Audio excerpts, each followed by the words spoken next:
Senhoras e senhores, boa noite. Quero dar as mais cordiais boas-vindas a todos e todas os presentes.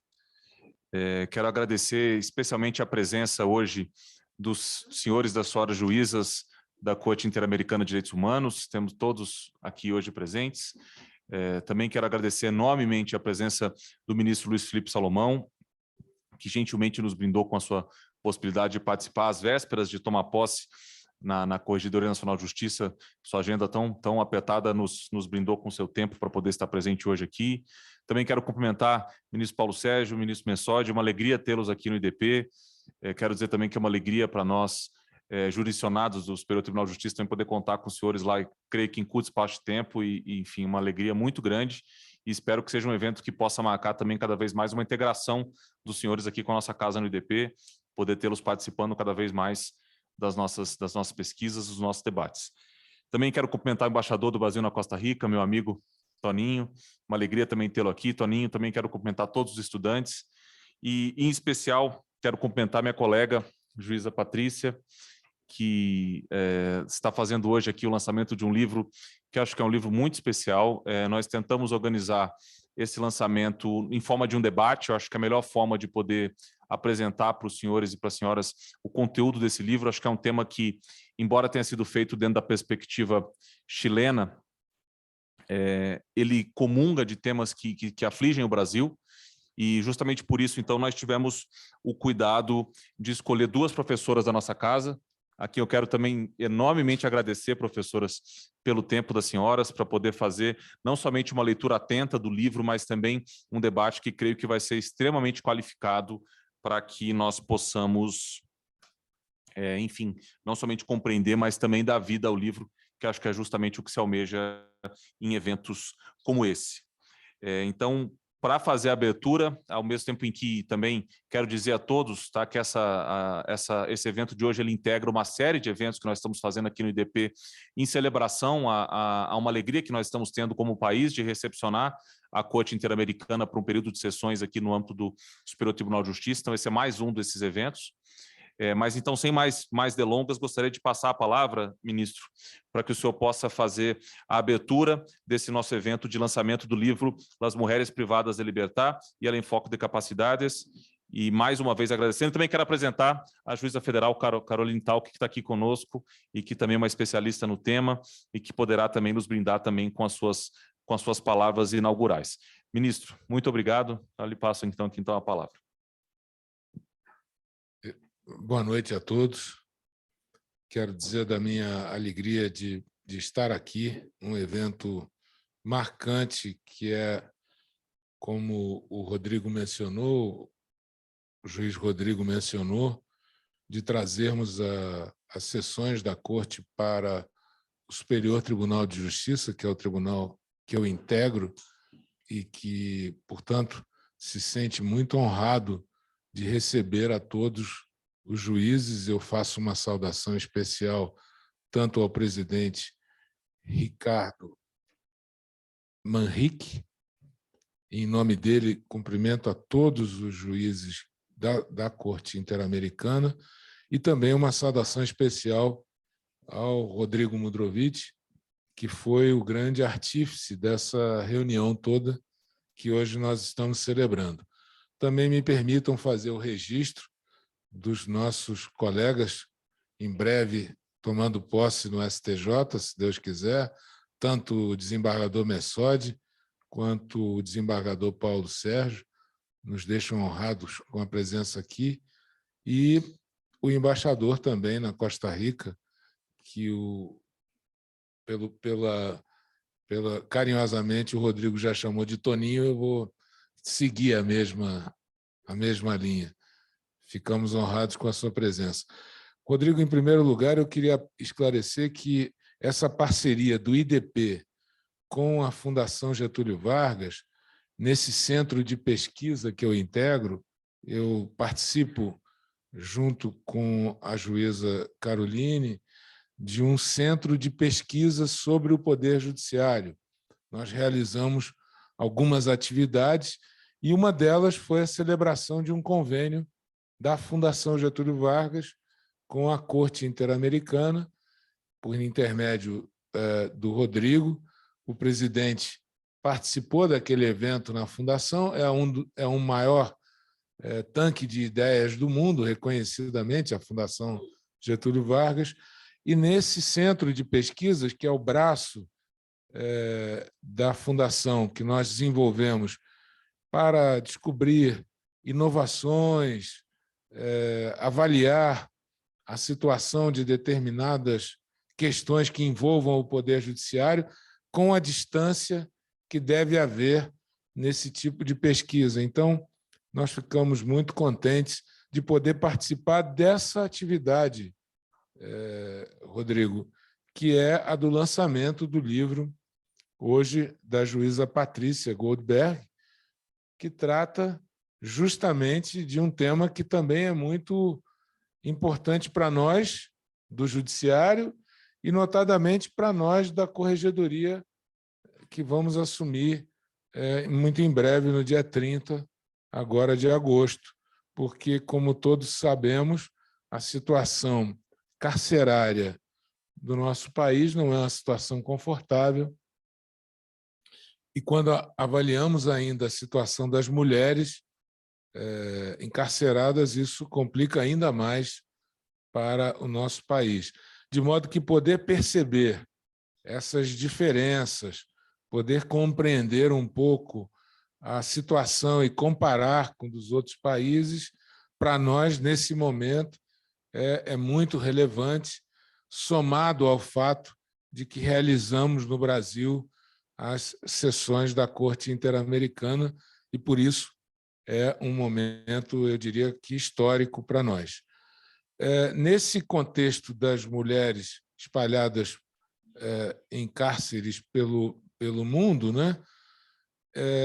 Essa análise que se faz das regras de Nelson Mandela, adotadas pela Assembleia Geral das Nações Unidas em 2015, contém as regras mínimas para o tratamento de presos, e dessas 122 regras, pelo que eu pude perceber, destacam-se em relação às mulheres algumas dessas diretivas. Homens e mulheres devem ficar detidos em estabelecimentos separados, instalações especiais para o tratamento das presas grávidas, das que tenham acabado de dar à luz. Se nascer a criança no estabelecimento prisional, o fato não deve constar do registro de nascimento. Algemas não devem ser utilizadas em mulheres em trabalho de parto. Direito a visitas conjugais nas mesmas condições que os homens. Vigilância das presas deve ser feita exclusivamente por funcionárias mulheres. Nós tivemos aqui no Brasil, juíza Patrícia, um relatório estatístico que data de 2018, feito pelo Conselho Nacional de Justiça, onde se abordou apenas um aspecto dessa questão, que é o aspecto relacionado às mulheres grávidas e lactantes privadas de liberdade. Naquele levantamento que nós fizemos, 88,24% dos estabelecimentos prisionais no Brasil são destinados exclusivamente às mulheres e 83,33% possuem a segurança exclusivamente feita por agentes femininos. 82,35% desses estabelecimentos não estão adequados à condição pessoal de mulheres. Todos eles têm acompanhamento médico à mulher grávida, especialmente no pré-natal e pós-parto, e mais da metade possui berçário. Todos os partos são realizados em hospitais públicos fora do sistema prisional, e 20% não cumpre a regra que proíbe algemas durante o parto e durante a fase de puerpério. Foram encontradas 33 crianças sem registros. Claro que, embora desatualizada, 2018, ainda assim é uma situação preocupante. No Brasil, nós temos uma população carcerária que no mundo cresceu rapidamente e o número de mulheres na prisão, em situação mundial, aumentou em mais de 50%, quando a população masculina aumentou cerca de 20% de 2000 a 2017. Desse total, apenas 7% da população carcerária global é de mulheres. Então, nós temos alguns números em torno também de crimes mais recorrentes para as mulheres e uma resposta penal na maior parte do mundo, relativamente a estudos internacionais, um deles de relevo hoje, nós estamos lançando aqui no Instituto, no IDP, cuja familiaridade para nós é muito grande, porque nós também participamos, e aqui eu faço um registro, Rodrigo, da Gabriela e de todos que participam, organizam esses encontros para nós. Eu tenho a oportunidade também de lecionar aqui na casa e, por isso, sei da competência e do trabalho de todos que aqui atuam. Então, também para nós, do IDP, também aqui nessa parceria com a Fundação, nós ficamos contentes de receber não só os juízes da Corte, mas todos que aqui hoje testemunham o lançamento desse livro. Eu vou passar direto a palavra para a juíza Caroline, porque ela vai falar um pouquinho do livro, antes de nós abordarmos aí na sequência a mesa, que eu cumprimento também a juíza Patrícia, as debatedoras Luciana e Carolina, que na sequência também vão abordar o tema. Obrigado pela atenção que me ouviram.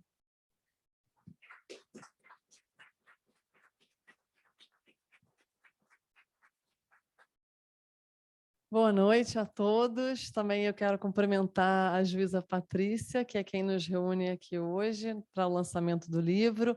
Cumprimento os demais integrantes da Corte Interamericana na pessoa do presidente Ricardo Manrique e do juiz brasileiro Rodrigo Mudrovich.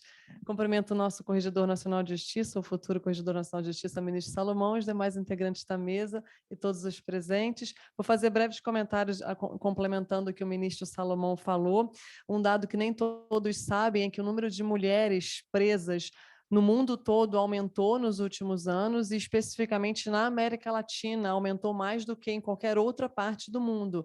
Então, é preciso investigar situações que levaram ao aumento do número de mulheres presas. Na Guatemala, por exemplo, aumentou 5 vezes mais do que a média mundial. Em El Salvador, aumentou 10 vezes mais do que a média mundial. E no Brasil, aumentou cerca de 5 vezes mais do que a média mundial. Então, é preciso ter estudos específicos relacionados que justifiquem esse aumento de prisão de mulheres.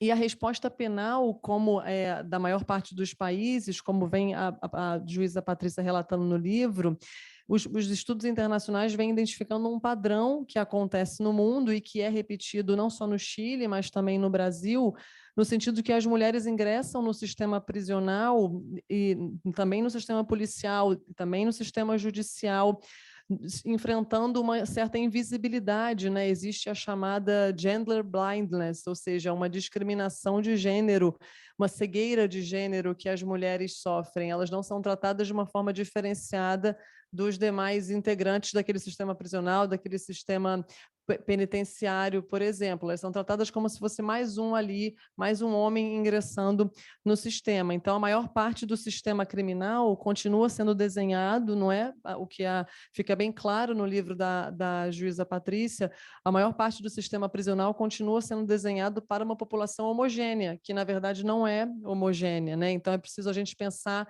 em abordagens com uma perspectiva de gênero de forma transversal, ou seja, não só no sistema carcerário, mas desde o início no sistema policial, quando entra nos inquéritos, passando pelo sistema judicial e finalizando no sistema carcerário. É preciso essa abordagem transversal de uma perspectiva de gênero. E para isso é preciso ter relatórios específicos, estudos específicos. E aí fica aqui o nosso reconhecimento e a nossa inspiração, juíza Patrícia, para que nós façamos também o que a senhora fez, ou seja, visitar o presídio, né? Visitou o presídio de Valparaíso. No livro que vocês vão ter a oportunidade de ler, A juíza relata a visita dela ao presídio de Valparaíso, com entrevistas às mulheres que estão lá, aos demais integrantes, atores públicos do sistema penitenciário, e fica bem claro a perspectiva de que as mulheres são tratadas de uma forma invisível ali, né? Não tem um tratamento específico que as considere com as suas peculiaridades. Então, é uma inspiração para que a gente faça isso também aqui no Brasil, um estudo similar a esse.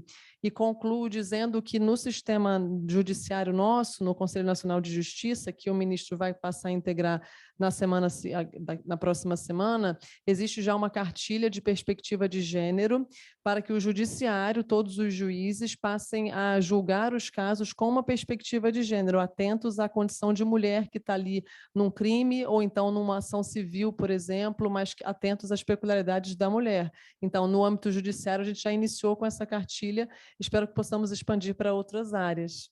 Obrigada a todos pela atenção.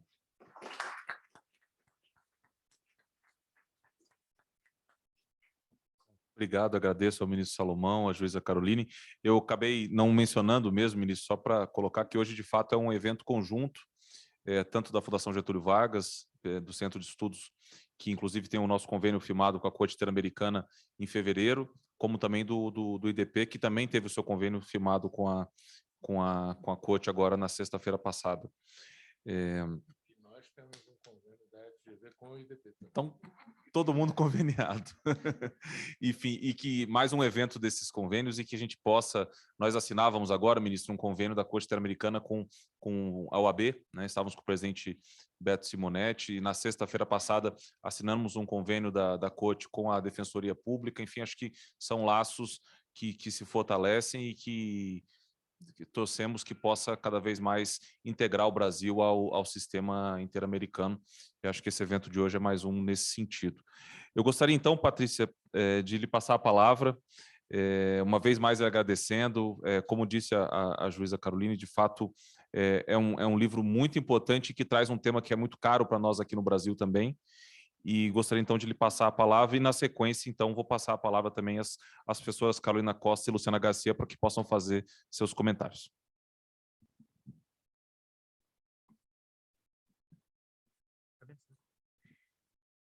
Muy buenas noches, boa noite. Me gustaría hablar portugués, pido disculpas, así que, pero por suerte tenemos una excelente intérprete, así que voy a partir por dar las gracias al juez Mudrovic, que tan cariñosamente y en tan corto tiempo organizó esta posibilidad de que yo pudiera compartirles a ustedes algunos contenidos generales del libro. Por cierto, también agradezco al ministro Salomão y le deseo el mejor éxito para su nueva tarea tan difícil que le va a tocar emprender. Me disculpan un poquito, voy a apagar.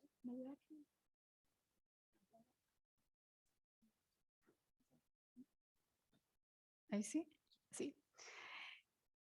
A la jueza también Carolina, a las comentadoras y, por cierto, a mis colegas, al presidente de la Corte, a mis colegas, a todo el personal de la Secretaría, al secretario, la secretaria adjunta, a todos los abogados con los cuales hemos estado intensamente en esta jornada acá sesionando en Brasilia, y a todos y todas las presentes realmente, a Flavia, que la veo por ahí, a Mariela, a todos quienes han destinado una parte de su tiempo para acompañarnos en esta noche.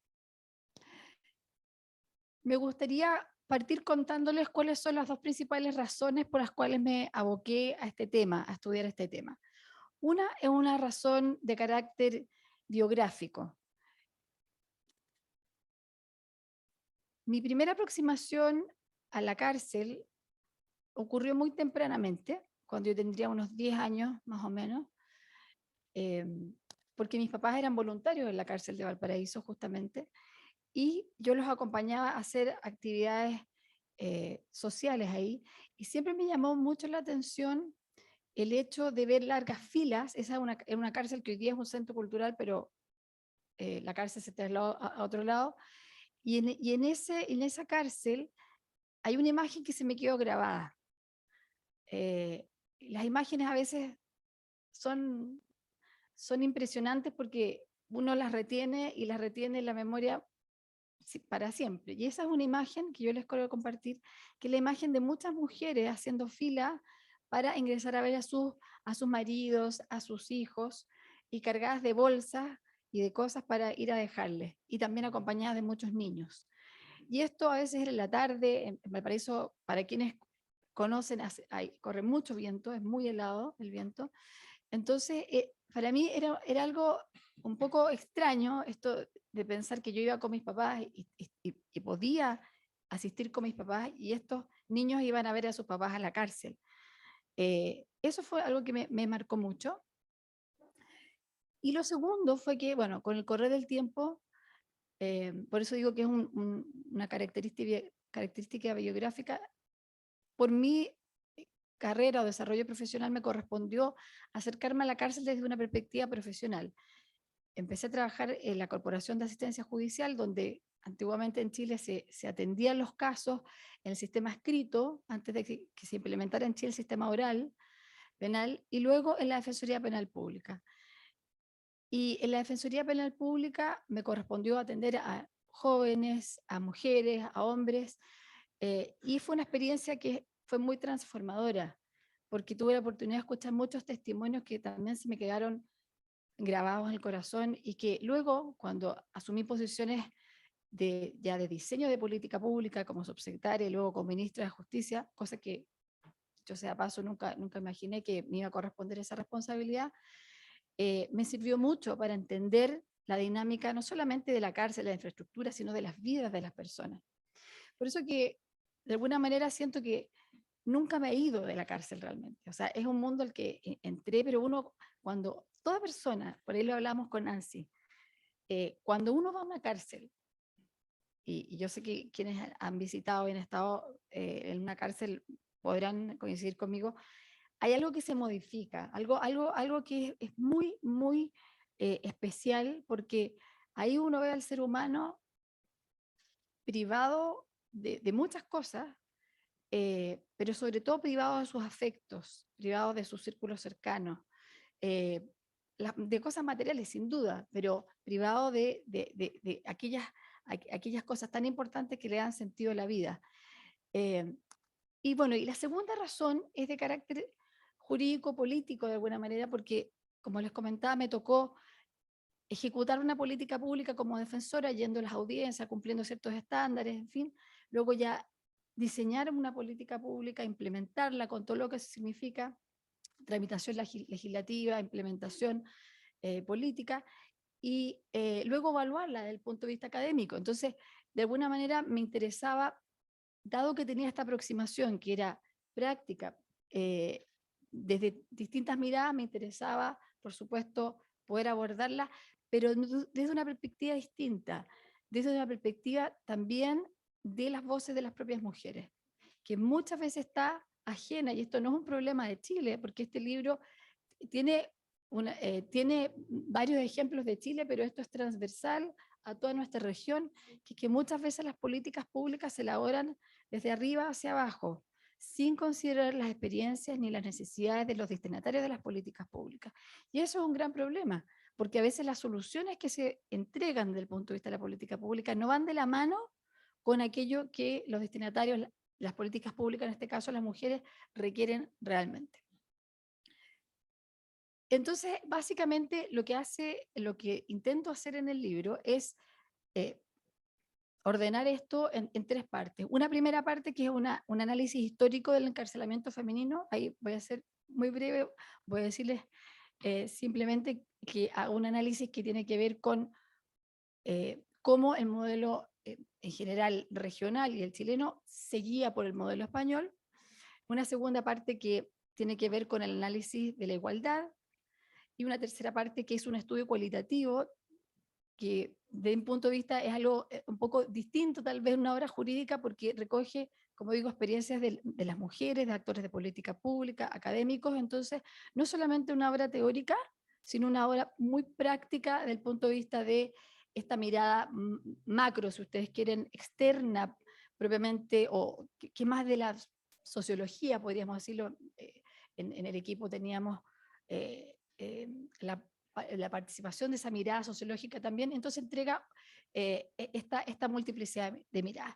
En la primera parte, que es la evolución histórica, solamente quiero dejar con ustedes la idea de que siempre, desde sus orígenes, el encarcelamiento femenino estuvo ligado de alguna manera, al disciplinamiento en un principio, no tanto de conductas delictivas, sino de formas de ser que se salían de un estereotipo de buena madre, de buena mujer, y entonces significaba que muchas veces mujeres que salían de esta norma eran encarceladas en conventos y en lugares de reclusión por infringir estos mandatos que hoy día diríamos mandatos de género, ¿no? Y esto es algo que se da a lo largo de la historia en forma muy prolongada.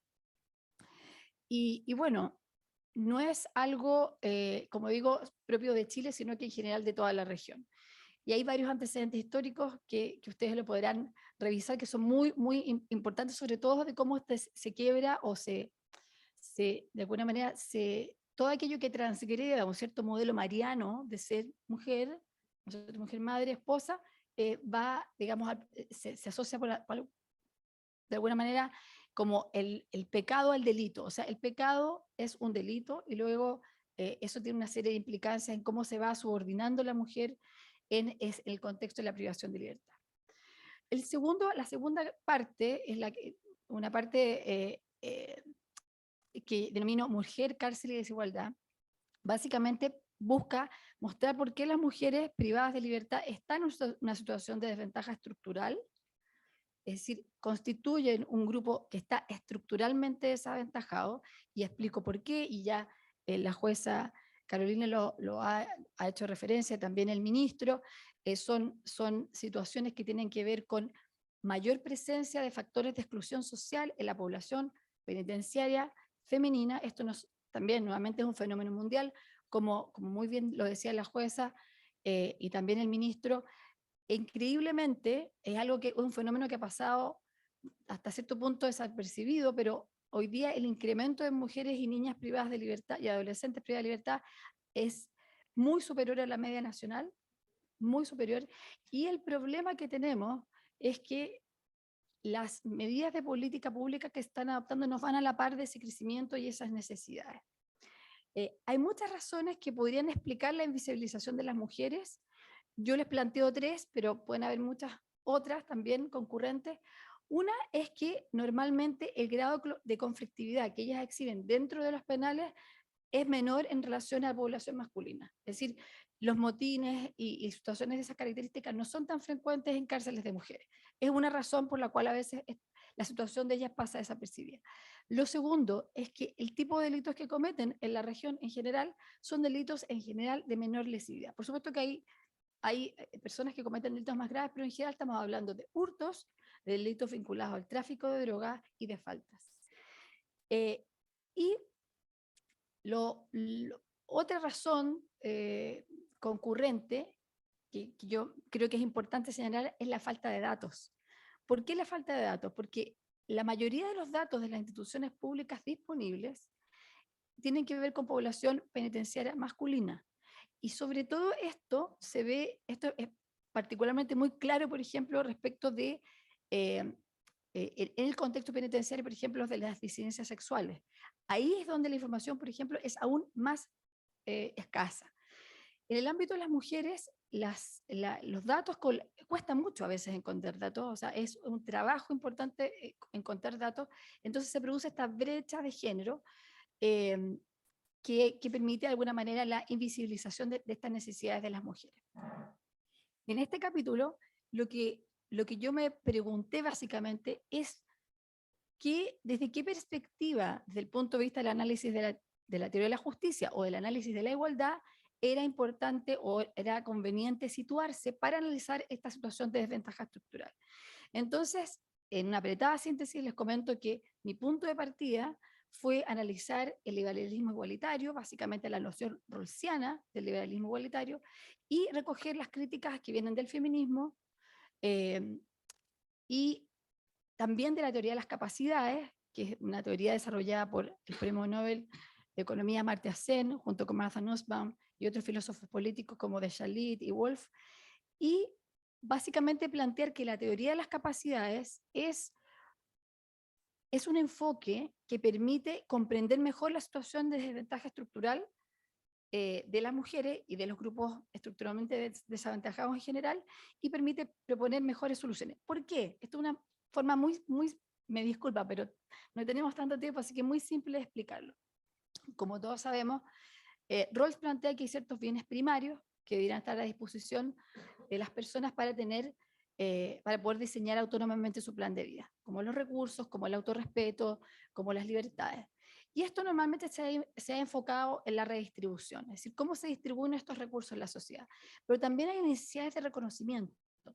Lo que hace el enfoque de capacidades es tomar estas dos necesidades, la necesidad de redistribución, pero también las necesidades de reconocimiento, y plantear que, y esto tiene mucho que ver con los derechos sociales, económicos, culturales y ambientales, plantea esta teoría o este enfoque que es necesario que los estados establezcan capacidades básicas, umbrales básicos, para que las personas puedan diseñar proyectos de vida compatibles con la dignidad humana.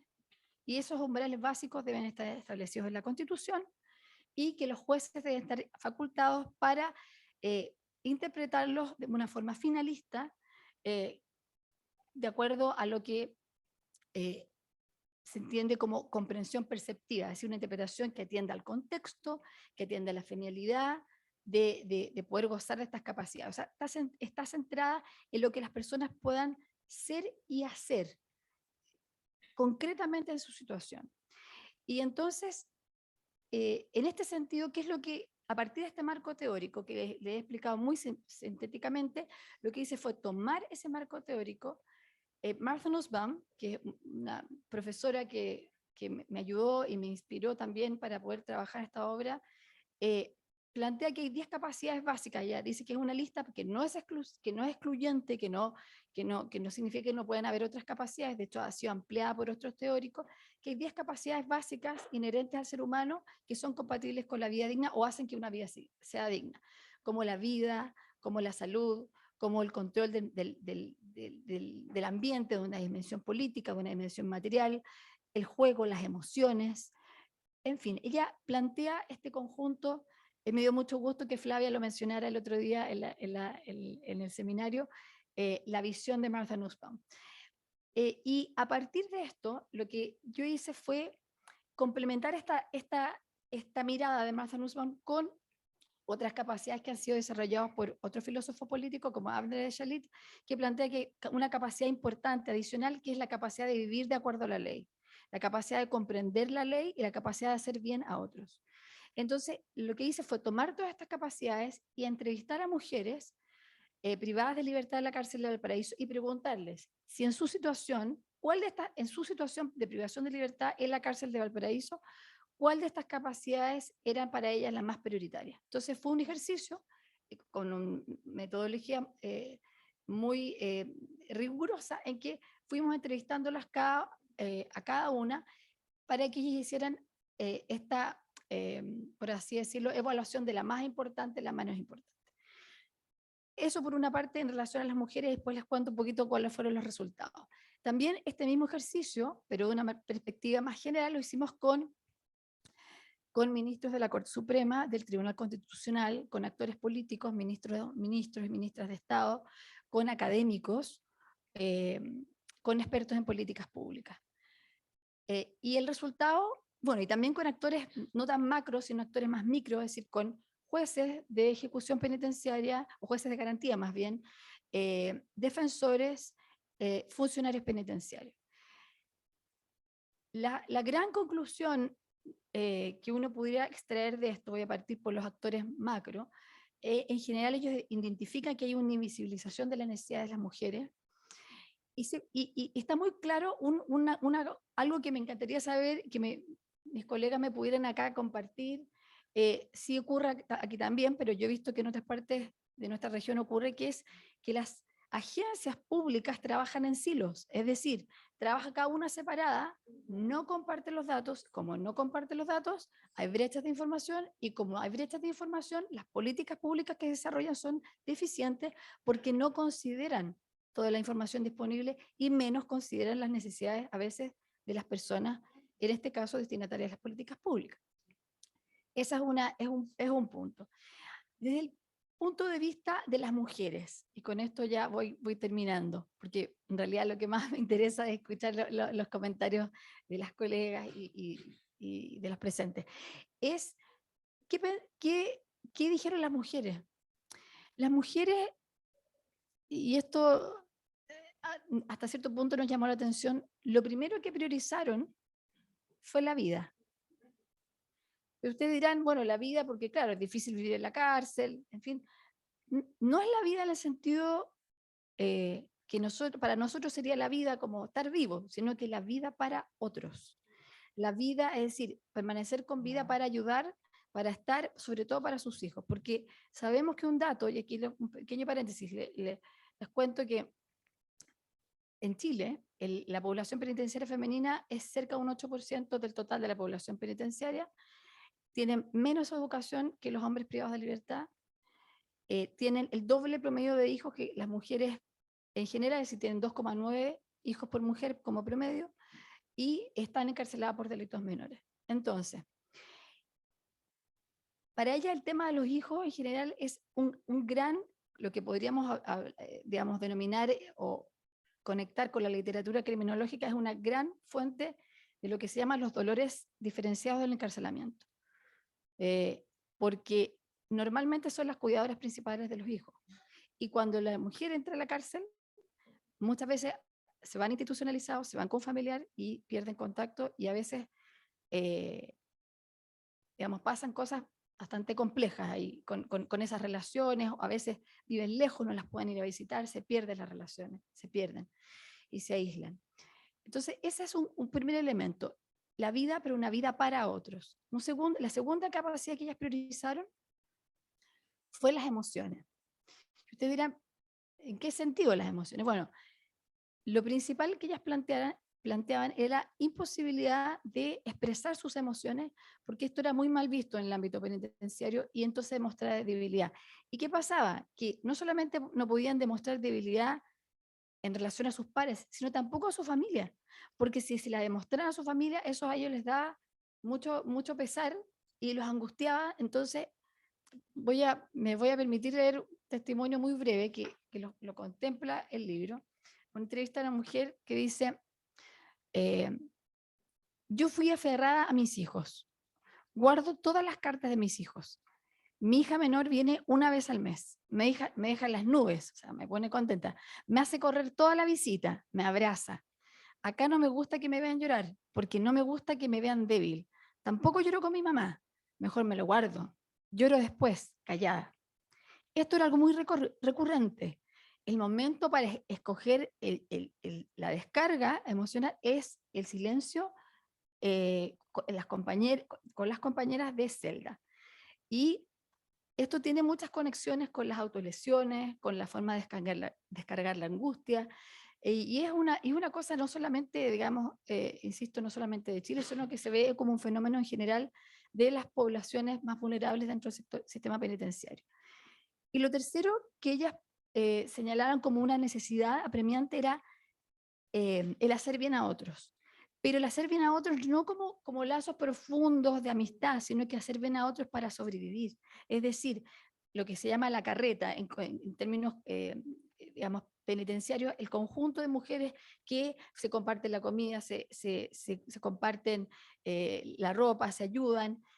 Es una relación más bien funcional, no profunda, sino para sobrevivir el encierro. Yo no quisiera extenderme mucho más, con esto yo voy terminando, pero creo que tal vez la reflexión con la que los quisiera dejar es que efectivamente, no porque hagan poco ruido, no porque no generen motines, no porque sean menos en los números, nos tenemos que olvidar de las mujeres privadas de libertad. las mujeres privadas de libertad son uno de los sectores, como digo, más vulnerables del sistema penitenciario, las disidencias sexuales también, creo yo, y pienso yo, desde el punto de vista de la política pública, sería más conveniente destinar recursos públicos a atender a aquellas necesidades básicas que permitirían que ellas no estuvieran en contacto con el sistema penal y que muchas veces están a la base de la conducta delictiva, que los recursos que se destinan muchas veces a agrandar cada vez más los sistemas penitenciarios. Un ejemplo, una mujer nos comentaba que ella trabajaba haciendo aseo en una empresa. Voy a inventar la suma que ganaba. Ganaba 100. Entonces, el barrio en que ella vivía era un barrio muy peligroso y habían balas locas. Entonces ella se asustaba por sus hijos y se consiguió de cambiar de lugar donde le cobraban un arriendo de 80. Entonces le quedaban 20 para vivir. Y tenía 3 hijos. Entonces, ¿cuál es el dilema? Me cambio porque tengo a mi hijo y quiero que no los mate una bala. ¿Y qué hizo? Empezó a vender papelillos para suplir, digamos, los ingresos. Al final la identificaron, perdió su trabajo, llegó a la cárcel y todos los hijos fueron institucionalizados. Entonces, creo que esto es algo que hay que mirarlo, hay que estudiarlo, hay que analizarlo y sobre todo no hay que perderlo de vista. Así que bueno, eso es mi síntesis. Solamente no quisiera terminar sin, dado que hemos hablado de perspectiva de género y hemos hablado de la necesidad de visibilizar los sufrimientos de las mujeres, también en la idea de visibilizar también los logros, quiero hacer un especial reconocimiento y me emociono, en realidad. Voy a tomar agua.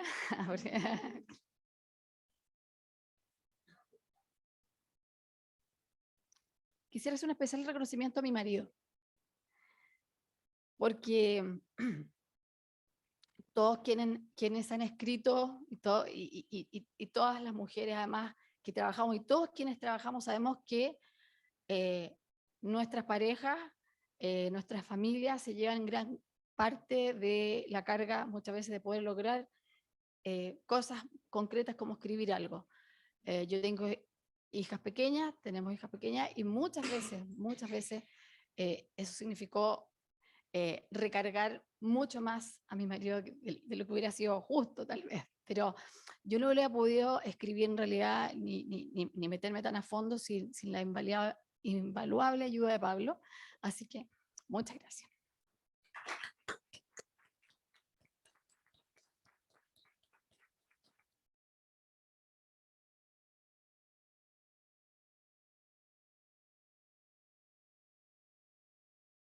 Agradeço enormemente a Patrícia por seu relato, enfim, que termina com essa... Começa e termina, na verdade, com esse tom pessoal. Enfim, o Pablo está aqui presente conosco, também lhe cumprimento. E acho que enfim, foi uma experiência... Eu tive a oportunidade de ler o livro, mas ouvir e compreender suas explicações e sua forma de visão, acho que são um aprendizado muito grande aqui para nós aqui no Brasil. Queria só aproveitar para destacar a presença de algumas autoridades aqui na plateia. O ministro Gilmar está aqui conosco, do Supremo Tribunal Federal. Na época que presidiu o Conselho Nacional de Justiça, conduziu os mutirões carcerários, enfim, são uma experiência que até hoje deixa um legado. E toda vez que eu vou ao Supremo, ao Conselho Nacional de Justiça, eu ouço, ministro, como as pessoas que até hoje estão lá pagam tributo ao tempo que o senhor passou por lá. Digo, acho que o ministro Salomão vai concordar comigo, o senhor deixou as bases de muito do que existe lá hoje, enfim, deu vida ao Conselho Nacional de Justiça e sempre com um enfoque preocupado com a questão carcerária, assim como hoje também o Supremo tem se dedicado ao enfoque da perspectiva feminina, né, na questão das mães que são presas, do regime domiciliar, para a questão da amamentação, enfim, a jurisprudência brasileira tem se dedicado ao tema e com o pioneirismo que o Supremo tem tido na matéria. Também queria destacar aqui a presença da professora e foi comissionada também da Comissão Interamericana de Direitos Humanos, nossa amiga Flávia, que enfim, é professora aqui do Instituto, também está presente. Também o nosso magistrado, que honrou muito o Brasil na Corte Interamericana, o Dr. Roberto Caldas, foi presidente da Corte, está aqui conosco hoje. Uma alegria tê-lo aqui. Enfim, acho que é uma palestra que está sendo muito prestigiada. Certamente não somente pela qualidade do tema, mas também pela grandeza da juíza que nos brinda com a sua presença. E gostaria, então, de passar a palavra às nossas professoras para que possam fazer seus comentários. Mais uma vez, professoras, quero agradecer pela disponibilidade, enfim, pela dedicação, e sei que é um tema que lhes interessa muito, então estamos ansiosos aqui por ouvi-las. Muito obrigado. Muito obrigada, boa noite a todas, a todos. Agradeço mais uma vez pela oportunidade de estar aqui, debatendo um livro tão importante como o livro da juíza Patrícia Goldberg. Cumprimento a todas as autoridades aqui presentes, na pessoa do presidente da Corte Interamericana de Direitos Humanos. Para nós é uma grande honra ter toda a Corte conosco, no IDP e no Brasil. E para mim foi uma grande honra e um grande prazer ler o livro da professora, da juíza Patrícia Goldberg, e perceber muitas similaridades, muitas questões comuns com a realidade do sistema carcerário brasileiro. A juíza Patrícia já brilhantemente, como já era esperado, explicou a estrutura do livro. Eu só tenho alguns pequenos comentários a fazer em relação ao livro. O livro é dividido em 3 partes, como a juíza já mencionou, mas há duas questões que perpassam todo o livro, há 2 questões que são comuns ao livro. A primeira é a ideia da interseccionalidade. Então, desde a primeira parte do livro, juíza Patrícia Goldberg explica o quão é importante analisar com a perspectiva de gênero, classe, raça, geração, deficiência, todos os elementos associados ao papel do Estado em relação ao sistema carcerário. O sistema carcerário é um sistema androcêntrico, é um sistema feito para homens. No Brasil, nós também temos essa mesma realidade. As instalações nos estabelecimentos penitenciários são pensadas, num primeiro momento, para homens e, posteriormente, adaptadas para mulheres. Desde 2009, nós temos, juíza Patrícia, uma lei federal que estabelece a necessidade de instalação de berçários e creches nos estabelecimentos penitenciários, masculinos e femininos. Nos estabelecimentos femininos, nós só chegamos a 25% dos estabelecimentos que, de fato, possuem as chamadas unidades materno-infantis. Nos estabelecimentos masculinos, essa perspectiva não chega nem a 5%. Nós tivemos a oportunidade, eu e a professora Luciana, nós somos líderes do Observatório de Direitos Humanos, que é um grupo de pesquisa, de investigação aqui no IDP. Nós tivemos a oportunidade de realizar uma pesquisa em 2019, em 2020, foi publicada já em tempos pandêmicos, sobre as condições das unidades materno-infantis em 5 unidades da federação. No Distrito Federal, no Amazonas, em Pernambuco, no Rio de Janeiro e no Rio Grande do Sul. Uma unidade da federação de cada região do país. E visitamos as unidades materno-infantis, conversamos com as mulheres privadas de liberdade, com seus filhos e filhas, justamente para tentar entender como o sistema de justiça e como o sistema de políticas públicas, as redes de proteção social, estavam aplicando um precedente que o professor e juiz Rodrigo Mudrovich mencionou, que é o habeas corpus coletivo 143.641, concedido pela 2ª turma do Supremo Tribunal Federal em fevereiro de 2018, concedendo prisões domiciliares a todas as mulheres com filhos de até 12 anos de idade ou mulheres gestantes. E a nossa pesquisa foi justamente entender como este precedente estava sendo aplicado e como as redes de proteção social recebiam as mulheres e os seus filhos.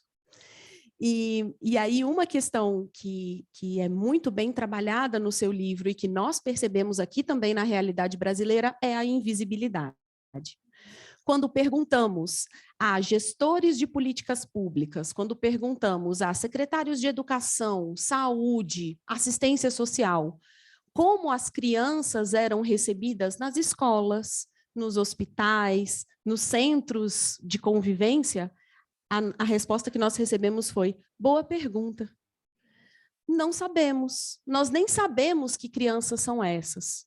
Então, a invisibilidade que perpassa a realidade tanto de quem está no cárcere quanto de quem está em prisão domiciliar é muito intensa. E isso também se dá em razão da interseccionalidade. Estamos falando de crianças negras, crianças pobres, crianças que moram em locais periféricos, cujas políticas públicas não são acessíveis.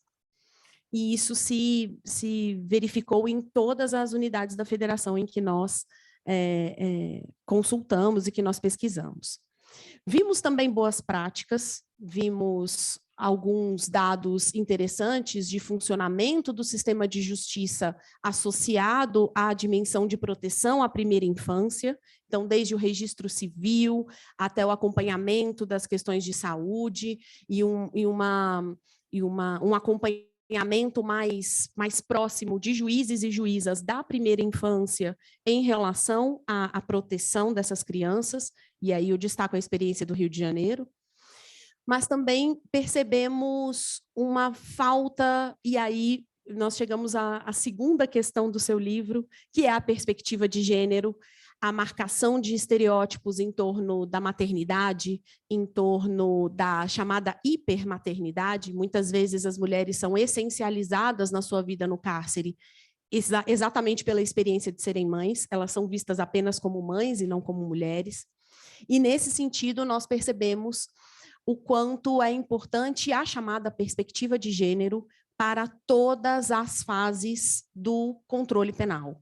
Desde a fase policial, como disse a juíza Caroline, desde a atuação no sistema de justiça para a aplicação de alternativas penais, para a aplicação das prisões domiciliares, para a compreensão da dimensão das mulheres como autoras de crimes, para a compreensão de que tipos de crimes são encarceradas as mulheres, e aqui no Brasil a realidade é a mesma. Temos 62% da população carcerária feminina presa por crimes associados ao tráfico de drogas, e outros 20% em relação a crimes patrimoniais sem violência. Então, percebemos o quanto a política penitenciária é uma política voltada para a afirmação desses estereótipos de gênero nas decisões judiciais.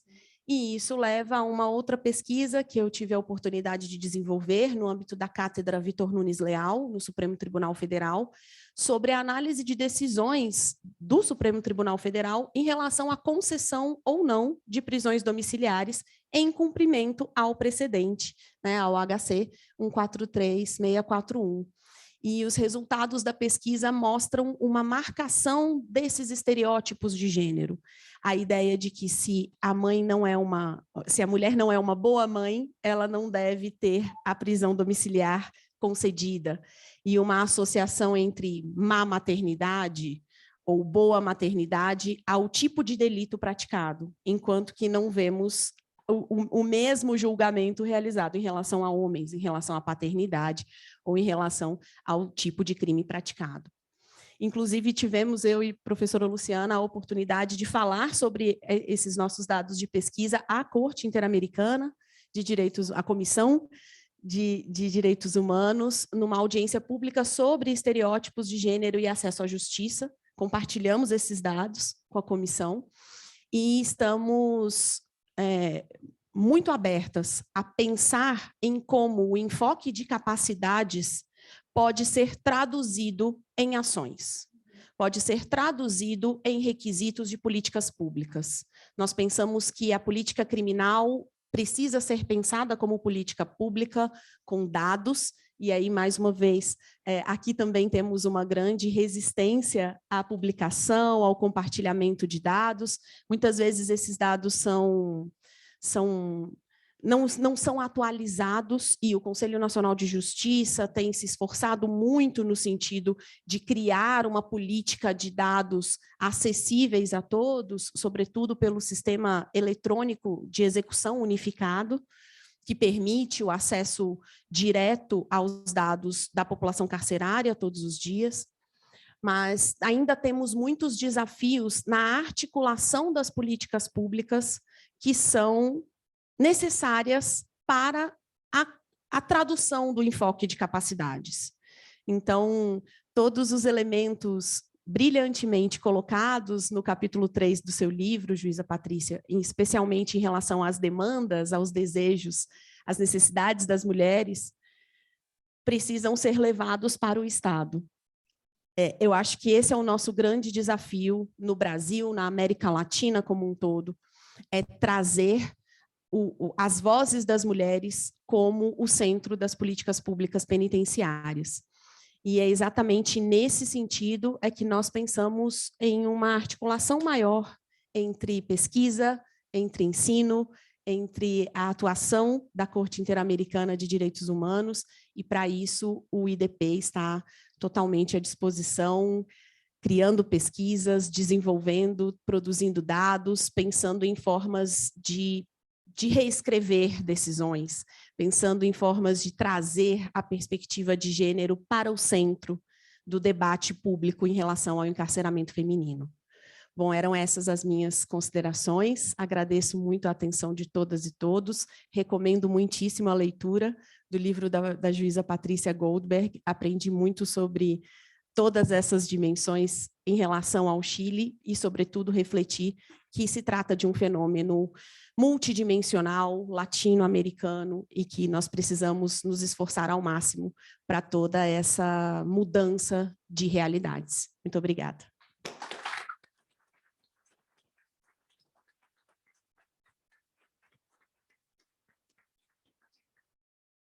Boa noite.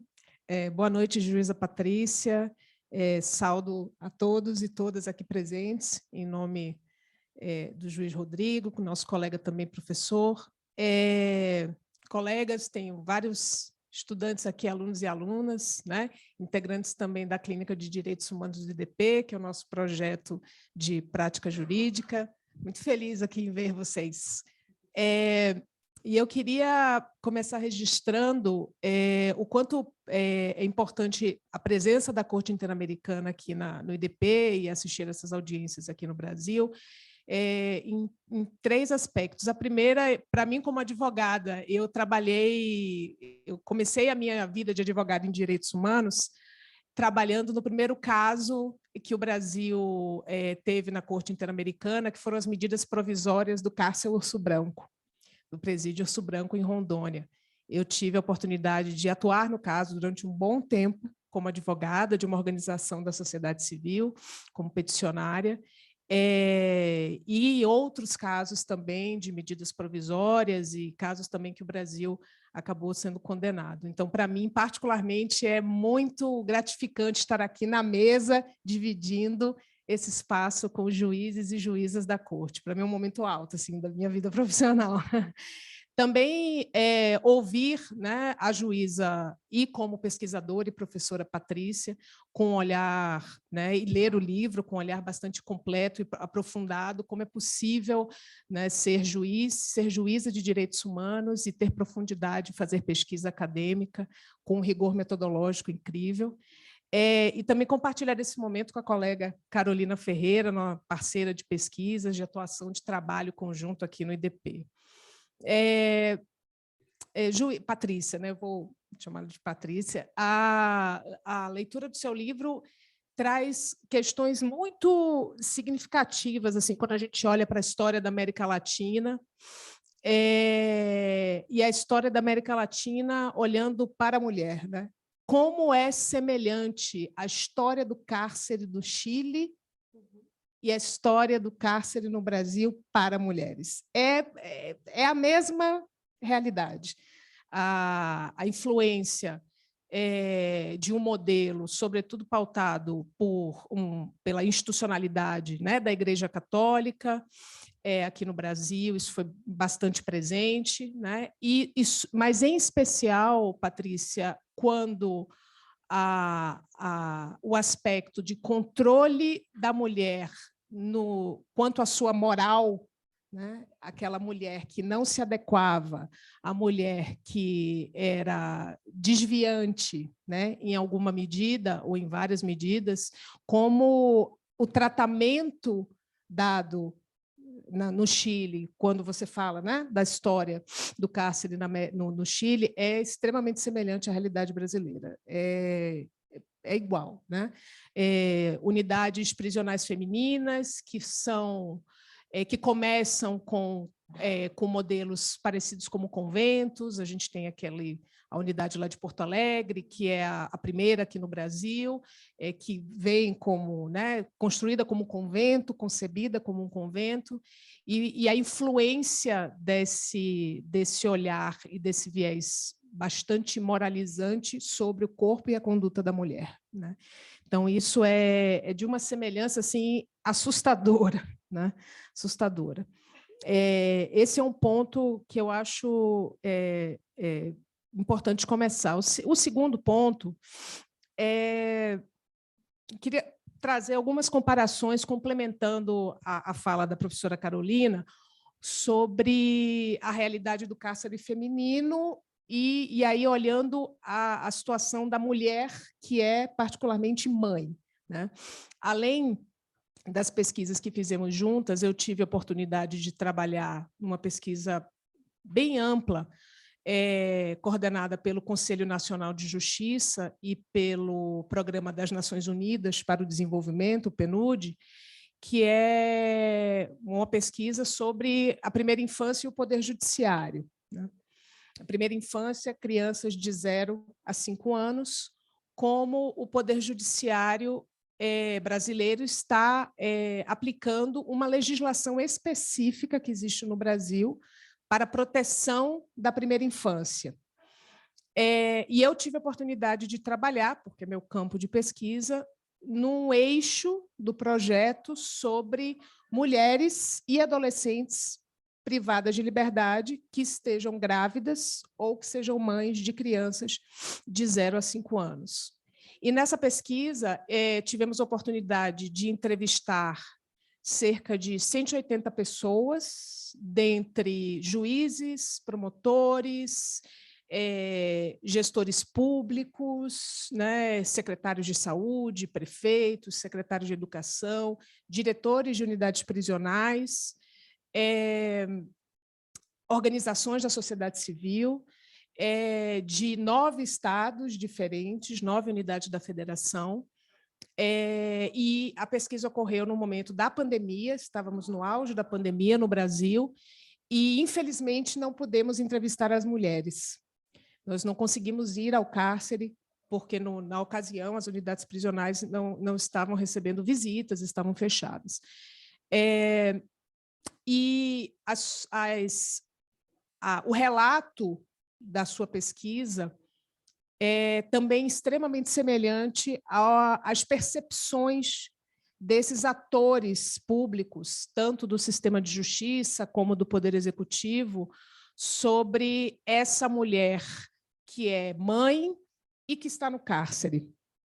E são 2 olhares sobre essa mulher, né? O primeiro olhar, que está muito bem abordado, é esse olhar de que essa mulher ela não serve para ser mãe, porque ela está no cárcere, e, em alguma medida, um aspecto menor, existem ainda algumas mulheres, sobretudo as adolescentes privadas de liberdade, que ainda podem ser salvas, em alguma medida, pela via da maternidade. Então, a mulher adulta, que é mãe, que está no cárcere, ela já não serve mais para ser mãe. Como assim essa mulher é mãe? E a adolescente que é mãe ou que está grávida, não, ela tem salvação. Então, né, a redenção dessa adolescente se dá via maternidade. E isso se aproxima muito com a realidade que você aborda na sua pesquisa, né? E essas percepções, elas são de todos os atores que nós entrevistamos, de membros do Poder Judiciário, de membros do Ministério Público, de membros do Poder Executivo, de gestores públicos.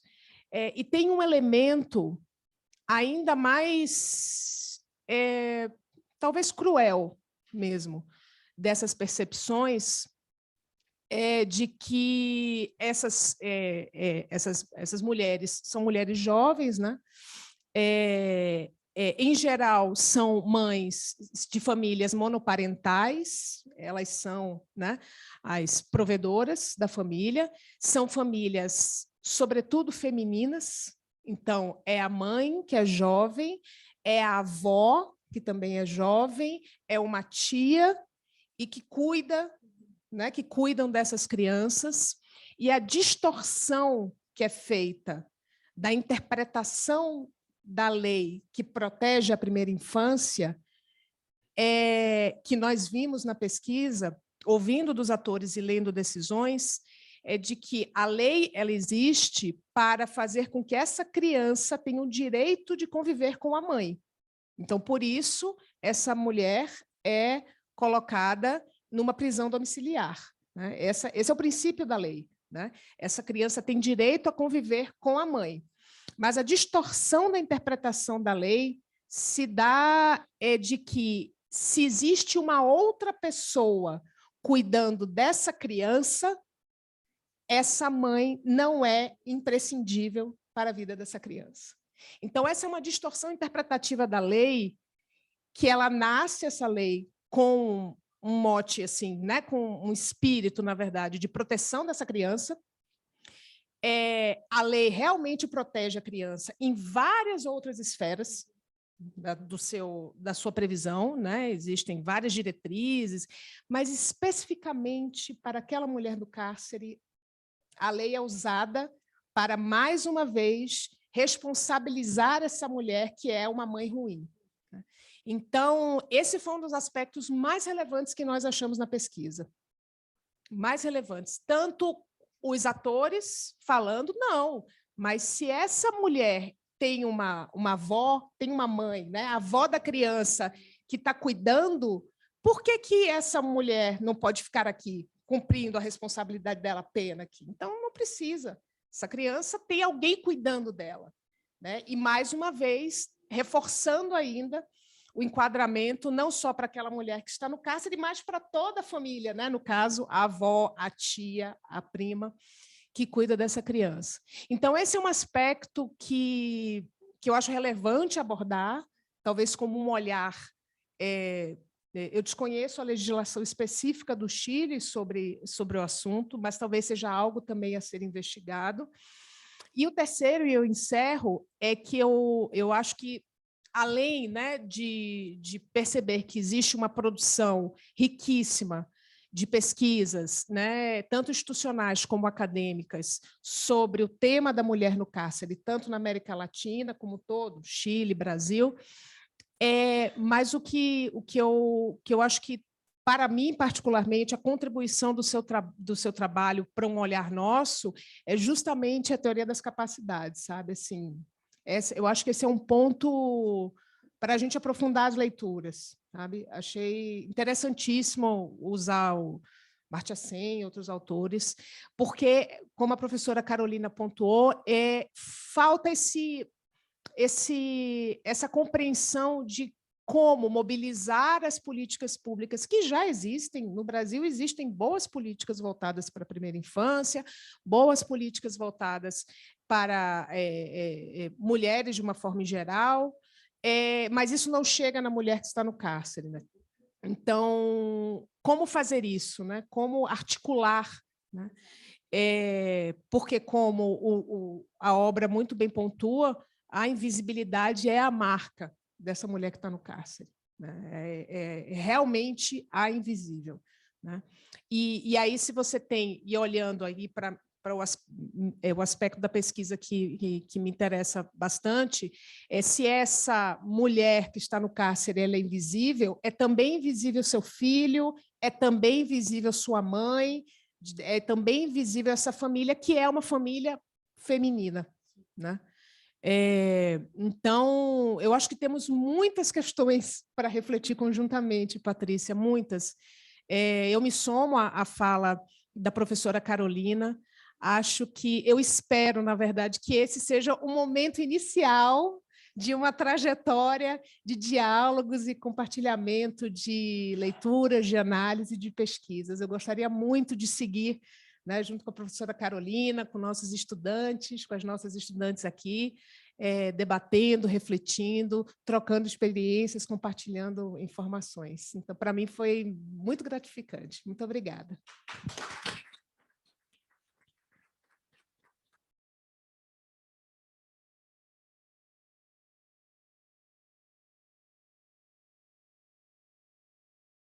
Bom, eu agradeço enormemente às professoras, agradeço uma vez mais o ministro Salomão, a Patrícia, a Caroline, acho que a José Caroline, acho que foi uma grande noite e quero fazer então esse pedido na linha do que foi dito pela professora, que hoje seja o início de um diálogo.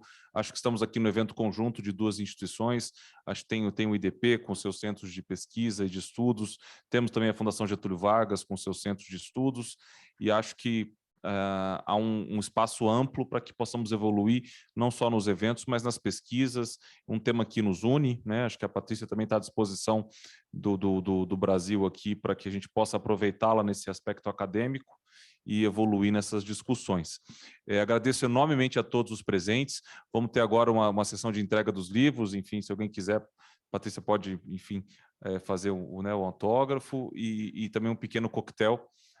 Agradecendo demais, também queria agradecer os juízes da corte que estão desde cedo em audiência, começamos a audiência hoje às 8h30 da manhã, amanhã tem uma audiência às 8 da manhã, enfim, então uma jornada tripla, quero agradecer enormemente e todos os demais que estão aqui presentes. Muito obrigado, uma boa noite a todos.